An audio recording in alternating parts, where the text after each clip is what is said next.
So, nagkaayos na daw yung Dasby. Okay, nagkaayos na raw yung Dasby. So, ibig ko sabihin, siyempre sasabihin nila talo si Will. Pero sana maintindihan ng mga tao kung bakit torpe itong si Will Ashley. Well, totoo naman. Mas papabura ng babae yung mas papabura ng babae yung may acts of service. Pero yun na nga pinupunto ko, kahit sabihin mong torpe itong si Will Ashley, hindi siya nagsalita ng masama. At sinabi rin niya na kung ano yung desisyon ng girl, susundin niya yun.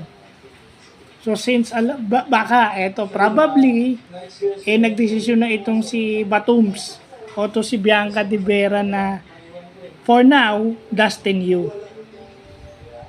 Di ba? Doon natin makikita yun na maraming hindi alam o maraming hindi nalalaman sa mga bagay-bagay. There are sa lahat ng bagay may blind spot. No? Na mas papaboran talaga ng most probably, papaboran yung may acts of service. Pero yung pag badmouth mo, yung pag-judge sa kanya ng hindi niya alam, hindi niya na nakikita yun. And if ever malaman ngayon, baka huli na lahat. Siyempre, siguro, baka pag nalaman ngayon, hindi niya na paniniwalaan yun kasi medyo matibay na yung foundation nila. So, yun lang sa akin. No, maraming blind spot sa maraming bagay. Siyempre, kawawa ito. Yung sinasabi nyo kay will be pa rin uuwi. Hindi natin alam. Dahil mukhang ang pagkakakilala natin dito kay Dustin may pagka-possessive eh. Isipin mo, ayaw niya nang magkaroon ng boy best friend yung partner niya.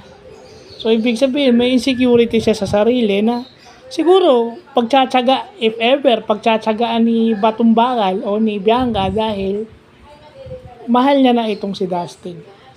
Ganun naman talaga yun eh. Pag mahal mo, pagtsatsagaan mo talaga.